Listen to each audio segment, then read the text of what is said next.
So, you know how some groups seem to operate almost, well, in the shadows, kind of existing in two worlds? Yeah, definitely. That's sort of the vibe I get with CBL BFL, a gang with this, like, persistent presence right here in Buffalo, New York, been around over a decade. You've shared this really compelling set of articles and reports with us. Right. And our goal today, really, is to try and understand what's actually behind the headlines. Let's dig in. Yeah, we're going to unpack their history, their operations, their impact, basically give you, our listener, a clear picture of this group. Absolutely. And looking at these documents you provided, what strikes me right away isn't just that they exist, but their staying power, Yeah. especially within a very specific area. Okay. Okay, so maybe start at the beginning. CBLBFL. It stands for Cash Ben Long Brothers for Life. That's according to these sources. Right. Cash Bin Long Brothers for Life. Got it. And they were founded, seems like back in 2009. 2000, right. Okay. And their foundation, it seems really deeply rooted in the Town Gardens housing complex here in Buffalo. Town Gardens. Yeah, in the Willard Park neighborhood. So Town Gardens isn't just like a place where some members happen to live then. It keeps getting called their central hub and operational center. Exactly. That sounds like a really strong connection to that specific spot, doesn't it? Like home base for everything. Precisely. Yeah, the information we have consistently points to this complex as being, well, more than just a gathering spot. It's the coordination point For their illegal activities. of their illegal activities, yeah. And what are those main activities? Well, the core of their operation, as it's laid out here, is racketeering, Racketeering. which involves both firearms and the distribution of narcotics. Racketeering, basically, it's engaging in illegal business activities in an organized way. Okay. And it's, wow, quite a range of substances they're reportedly dealing in. It is. We're talking heroin, fentanyl, cocaine, crack cocaine, marijuana, and it even says other controlled substances. That paints a picture of a pretty significant and diversified drug operation. It does. And their reach, it seems, isn't just limited to Town Gardens itself. Oh, The sources detail how they use nearby parking lots and even a retail plaza for these transactions. okay, so spilling out into the surrounding area. Right. But what's particularly interesting is their reported expansion beyond this initial territory. Apparently, they've extended operations to the corner of Jefferson Avenue near Broadway. Jefferson and Broadway. Yeah, stretching towards Broadway Fillmore and Clinton Avenue. And this expansion, we're told, is used for transporting both weapons and narcotics. Right, and you can imagine, moving into new areas like that, it can create some friction, right? Totally. And as you might expect with different groups maybe vying for the same, customers or locations, this expansion into drug trafficking, it inevitably leads to turf wars. That's what these sources suggest. Exactly. It's competition for control. Pure and simple. And this brings us to the violence aspect, which unfortunately is pretty prominent in these documents. Yeah, I saw that. A particularly, illustrative example is this series of events starting September 21st, 2015. Okay, what happened then? It involved a CBL-BFL member named McKees Jones, also called Scaife. Case. Okay. He allegedly launched a retaliatory attack. This was apparently in response to the killing of another CBL-BFL member, Laurel Watkins. So, revenge. It's like it. And the reports, they detail a really disturbing sequence of events. Jones allegedly tried to murder rival gang members at two separate locations. That's right. First on East Ferry Street near Dodge Street, Okay. and then later around Genesee and Crossman Streets. Wow. And one of the intended victims, they call him Victim L, he actually hid in a corner store to get away. Yeah, sought refuge there, and the violence didn't stop. At the second spot, Genesee and Crossman, another rival, Victim K, was shot at. So this wasn't just a one-off incident. Not according to these sources, no. Hmm. The cycle of retaliation just kept going. In December 2016, rival gang members reportedly shot at Jones Where was that? at Sky Zone in Cheektowaga. Sky Zone, like the trampoline park. Apparently so.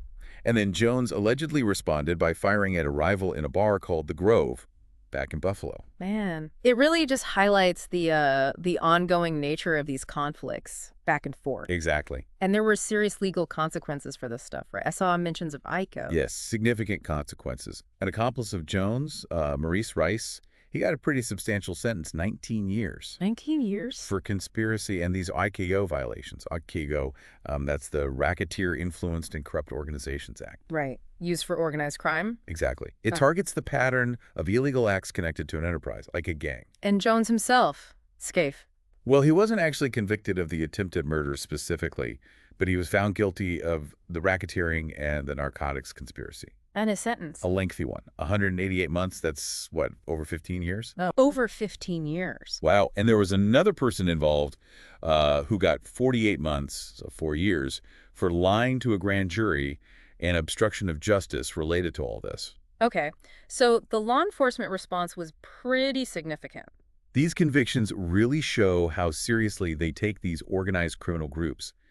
Connecting this to the bigger picture, it shows them using specific legal tools, like RA-CO, to try and dismantle the groups. Right, not just going after individual acts, but the whole organization. Precisely, targeting the broader criminal enterprise. The sources also highlight some major convictions for actual murders, too. Yes, the 2020 conviction of Dalvon Curry. That's a really significant one mentioned. Delvon Curry, what was he convicted of? He was found guilty of murdering Jaquan Sullivan, who was described as a rival gang member back in December 2015. Okay. And also Xavier Wimes, who was actually a fellow CBL BFL member that was on New Year's Day 2017. So killed a rival and one of their own. According to the conviction, yes. And the sentence for Curry? Mandatory life in prison. Life. That's stark.